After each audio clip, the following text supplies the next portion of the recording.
Breaking news Telangana వ్యవహారాల incharge Meenakshi Natarajan తన పని మొదలు పెట్టేశారు. పార్టీని మరింత పటిష్టపరిచేందుకు తనదైన శైలిలో ముందుకు వెళ్తున్నారు ఆవిడ. రాష్ట్రంలోని ఒక్కో పార్లమెంట్ నియోజకవర్గంలో పార్టీ నేతల పనితీరు ఎలా ఉందనే విషయాన్ని సమీక్షిస్తున్నారు. గాంధీ భవన్లో టీపీసీసీ చీఫ్ మహేష్ కుమార్ గౌడ్ నేతృత్వంలో జరిగే సమావేశానికి మీనాక్షి నటరాజన్ ముఖ్య అతిథిగా పాల్గొనబోతున్నారు. ఇక మెదక్, మల్కాజ్గిరి పార్లమెంట్ కాంగ్రెస్ నాయకులతో సమావేశం కాబోతున్నారు.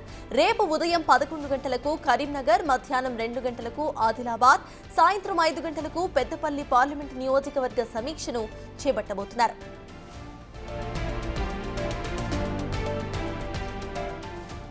గాంధీ భవన్లో జరిగే సమావేశంలో పార్లమెంటు పరిధిలోని మంత్రులు, ఇన్ఛార్జ్ మంత్రి, ఎమ్మెల్సీలు, ఎమ్మెల్యేలు, డీసీసీ అధ్యక్షులు, నియోజకవర్గాల్లో పోటీ చేసిన అభ్యర్థులు, టీపీసీసీ ఆఫీస్ బేరర్లు హాజరయ్యారు. ఇక కార్పొరేషన్ చైర్మన్లు, మాజీ మంత్రులు, మాజీ ఎమ్మెల్యేలు, మాజీ ఎమ్మెల్సీలు, అధికార ప్రతినిధులు, జాతీయ, రాష్ట్ర స్థాయిలో అనుబంధ సంఘాల నేతలు ఉన్నారు. ఇన్ఛార్జిగా బాధ్యతలు చేపట్టిన తరువాత జరుగుతున్న మొట్టమొదటి సమీక్షా సమావేశం కావడంతో నేతలంతా కూడా ప్రాధాన్యత ఇస్తున్నారు.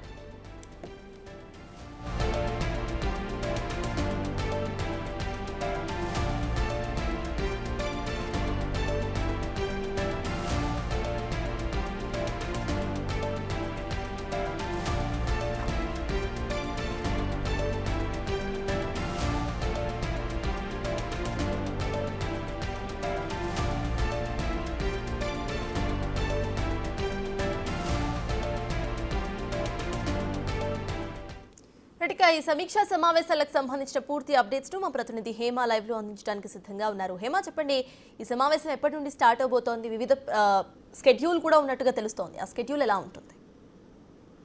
మెదక్ పార్లమెంట్ నియోజకవర్గానికి సంబంధించిన ముఖ్య నేతలతో, అదేవిధంగా పార్టీ ప్రభుత్వానికి సంబంధించినటువంటి నేతలతో టీపీసీసీ నేతృత్వంలో మీనాక్షి నటరాజన్ సమావేశమయ్యారు. ఆల్రెడీ ప్రారంభమై కూడా దాదాపు అరగంట సేపు కూడా అవుతుంది. ప్రధానంగా ఈ సమీక్ష సమావేశానికి సంబంధించిన అజెండా ఏంటంటే పార్టీని, ప్రభుత్వాన్ని ప్రజల్లోకి ఏ విధంగా తీసుకొని వెళ్ళాలి, అదేవిధంగా రాబోయే రోజుల్లో చేయాల్సినటువంటి కార్యాచరణ అండ్ మోరోవర్ రాబోతున్నటువంటి రోజుల్లో ఏ విధంగా పనిచేయాలి, ఏ విధంగా ప్రజల్లోకి వెళ్ళాలి, ఆ కార్యాచరణ మొత్తం కూడా దిశానిర్దేశం చేయనున్నారు. సో ఈ నేపథ్యంలో కాసేపటి క్రితం గాంధీ భవన్ వేదికగా ఏఐసిసి రూమ్లో సమీక్ష సమావేశం కూడా ప్రారంభమైంది. ప్రధానంగా ఇన్ఛార్జ్ మంత్రులైనటువంటి దామోదర్ రాజనరసింహ, కొండా సురేఖ, అదేవిధంగా గెలిచినటువంటి ఎమ్మెల్యేలు, ఎమ్మెల్సీలు అండ్ మిగతా డీసీసీ ప్రెసిడెంట్లు, టీపీసీసీ కార్యవర్గానికి సంబంధించినటువంటి ప్రెసిడెంట్లతో పాటు అటు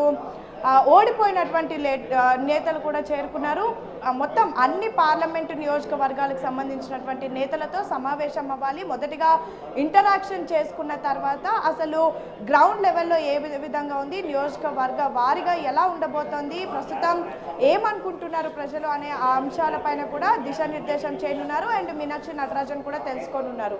మరికొద్ది రోజుల్లో టీపీసీసీ కార్యవర్గాన్ని కూడా అనౌన్స్ చేశారు. దాన్ని బేస్ చేసుకొని కూడా మీటింగ్ చాలా కీలకంగా మారిందని చెప్పుకోవచ్చు. అండ్ 2 గంటలకు మీనాక్షి నటరాజన్ ఆధ్వర్యంలో మెదక్ పార్లమెంటుకి సంబంధించినటువంటి నేతలతో భేటీ అయింది. మొత్తం జగ్గారెడ్డి కానివ్వండి, దామోదర్ రాజనరసింహ, అదేవిధంగా నిర్మలా జగ్గారెడ్డి, కొండా సురేఖ, ఇన్ఛార్జ్ మంత్రిగా ఉన్నటువంటి కొండా సురేఖ అండ్ గెలిచినటువంటి నేతలు, ఓడిపోయినటువంటి కాటా శ్రీనివాస్ గౌడ్, అదేవిధంగా వీళ్ళంతా నీలం మధు ముదిరాజ్, మైనంపల్లి రోహిత్, మైనంపల్లి హనుమంత్ అందరు కూడా చేరుకున్నారు. ముఖ్య నేతలతో పాటు ప్రతి ఒక్కరు కూడా చేరుకున్నటువంటి పరిస్థితి. ఆల్రెడీ మీటింగ్ కూడా స్టార్ట్ అయింది. అండ్ ఈరోజు సాయంత్రం 5 గంటలకు మల్కాజ్గిరికి సంబంధించిన పార్లమెంట్ నేతలతో కూడా మీనాక్షి నటరాజన్ సమీక్ష సమావేశం ఏర్పాటు చేయనున్నారు. అయితే నేతలందరూ కూడా ప్రస్తుతం ఈ సమావేశాన్ని చాలా కీలకంగా తీసుకుంటున్నారు. మీనాక్షి నటరాజన్ ఏఐసిసి ఇన్ఛార్జిగా బాధ్యత స్వీకరించిన తర్వాత మొదటిసారిగా ఈ సమీక్ష సమావేశాన్ని కూడా నిర్వహిస్తున్నారు. మొన్న ఎగ్జిక్యూటివ్ మీటింగ్ అయినప్పటికీ కూడా అప్పుడు ఎవరితో మాట్లాడలేదు. కేవలం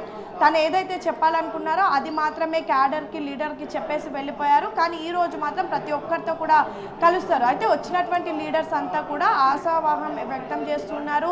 వచ్చినటువంటి వాళ్ళంతా కూడా తమకు ఉన్నటువంటి సమస్యలు ఇన్ని రోజుల నుంచి, అంటే గత ప్రభుత్వం లేనటువంటి సమయంలో ప్రతిపక్షం టైంలో 10 ఏళ్ల పాటు తాము ఎదుర్కొన్నటువంటి సమస్యలు, అండ్ ప్రభుత్వం ఏర్పడిన తర్వాత కూడా కొంతమందికి అనుకున్న స్థాయిలో పదవులు రాలేదు, కొంతమందికి ఇంకా ఎటువంటి పదవులు కూడా లేవు. సో అలా వాళ్ళు ఎప్పటి నుంచి పార్టీలో ఉంటున్నారు, వాళ్ళకు ఉన్నటువంటి ప్రాబ్లమ్స్ ఏంటి అన్నీ కూడా ఈరోజు మీనాక్షి నటరాజన్తో 1-to-1 మాట్లాడి కూడా వాళ్ళ సమస్యలను తెలుపుకోవచ్చు. అండ్ వాళ్ళు ఏదైనా డిమాండ్ చేయాలన్నా, ఏదైనా అడగాలన్నా కూడా వాళ్ళు దానికి ఏ విధంగా ఎలిజిబిలిటీ ఉన్నారు అని వాళ్ళంతట్లో వాళ్ళు చెప్పుకొని కూడా మీనాక్షి నటరాజన్ని కన్విన్స్ కూడా చేయొచ్చు. ప్రధానంగా మరికొద్ది రోజులు, అంటే మార్చి 10వ తారీఖు లోపల ఎమ్మెల్యే సంబంధించినటువంటి ఎమ్మెల్సీ అభ్యర్థులను ప్రకటించాలి. కాబట్టి వస్తున్నటువంటి ప్రతి ఒక్క లీడర్స్ కూడా తమ ఉన్నటువంటి అవకాశాలు ఏంటి, తమ ఏ కేటగిరీలో ఎలిజిబుల్ ఉంటారు, పార్టీకి ఏ విధంగా పనిచేశారు, వాళ్ళ పనితీరు అన్నీ కూడా ఒక చెప్పుకునే అవకాశం, అంటే ఆశావాహులందరికీ కూడా ఇది ఒక అవకాశం అని చెప్పుకోవచ్చు. సేమ్ టైం ఇంకా టీపీసీసీ వర్కింగ్ ప్రెసిడెంట్లు అనౌన్స్ చేయలేదు, ప్రచార కమిటీకి సంబంధించి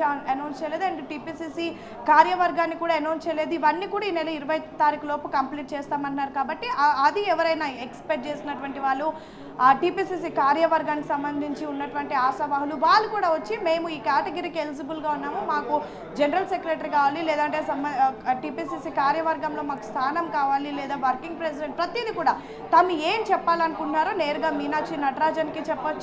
సో మొత్తానికైతే ఈ రోజు నుంచి 4వ తారీఖు నుంచి మధ్యాహ్నం 2 గంటలకు, సాయంత్రం 5 గంటలకు ప్రతిరోజు ప్రతి ఒక్క ఎంటైర్ స్టేట్లో ఉన్నటువంటి అన్ని పార్లమెంటు నియోజకవర్గ నేతలతో కూడా మాట్లాడనున్నారు. ప్రధానంగా ఈరోజు సమావేశం చాలా కీలకమని చెప్పుకోవచ్చు. ఎందుకంటే మెదక్ మల్కాజ్గిరిలో ప్రస్తుతం కాంగ్రెస్ ఎంపీలు అక్కడ లేరు, పార్లమెంట్ సెగ్మెంట్లో అక్కడ డిఫరెంట్ పార్టీస్ ఉన్నాయి, బీజేపీ పార్టీ ఉంది. అసలు ఎందుకు మన పార్టీ గెలవకుండా పక్క పార్టీ అయినటువంటి బీజేపీ గెలవడానికి కారణాలు ఏంటి, అక్కడ మనం ఉన్నటువంటి లూప్ హోల్స్ ఏంటి, అవన్నీ ఫిల్ చేయాలంటే మనం ఏం చేయాలి, ఎలా ముందుకు వెళ్ళాలి, మన పనితీరు ఎంత మెరుగుపడాలి, పదవులు తీసుకున్నటువంటి వాళ్ళు ఎలా పనిచేయాలి, పదవులు లేనటువంటి వాళ్ళు ఎలా పనిచేస్తే పదవులు వస్తాయి, ఇవన్నీ కూడా దిశానిర్దేశం చేయనున్నారు. మొత్తానికైతే ఈరోజు సమావేశం కీలకంగా మారనుంది.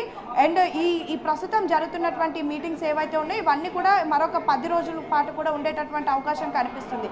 ఎందుకంటే మొత్తం 17 పార్లమెంట్ సెగ్మెంట్లు ఉన్నాయి, రోజుకు 2 చొప్పున మొత్తం 10 రోజుల పాటు కూడా ఈ సమావేశాలు జరగనున్నాయి. అయితే రేపు ఉదయం 11 గంటలకు కరీంనగర్ పార్లమెంట్ సంబంధించినటువంటి నేతలతో సమావేశం ఏర్పాటు చేసినప్పటికీ కూడా కొన్ని కారణాల వల్ల దాన్ని క్యాన్సిల్ చేశారు. రేపు కేవలం అనుబంధ సంఘాలకు సంబంధించినటువంటి చైర్మన్లు కార్పొరేషన్తో రేపు ఉదయం 11 గంటలకు మీనాక్షి నటరాజన్ సమావేశం అవ్వనున్నారు. ఇక రేపు మధ్యాహ్నం 2 గంటలకు ఆదిలాబాద్ పార్లమెంట్ నియోజకవర్గానికి సంబంధించినటువంటి నేతలు, రేపు సాయంత్రం 5 గంటలకు పెద్దపల్లి నియోజకవర్గానికి సంబంధించినటువంటి నేతలతో భేటీ కానున్నారు. ఇలా ప్రతిరోజు కూడా రానున్నటువంటి 10 రోజుల పాటు అన్ని నియోజకవర్గాలకు సంబంధించినటువంటి నేతలతో సమీక్ష సమావేశం ఏర్పాటు చేసి పనితీరు, అదేవిధంగా ఏ విధంగా పనిచేయాలి, దిశానిర్దేశం అయితే చేయనున్నారు. సర్తాజ్.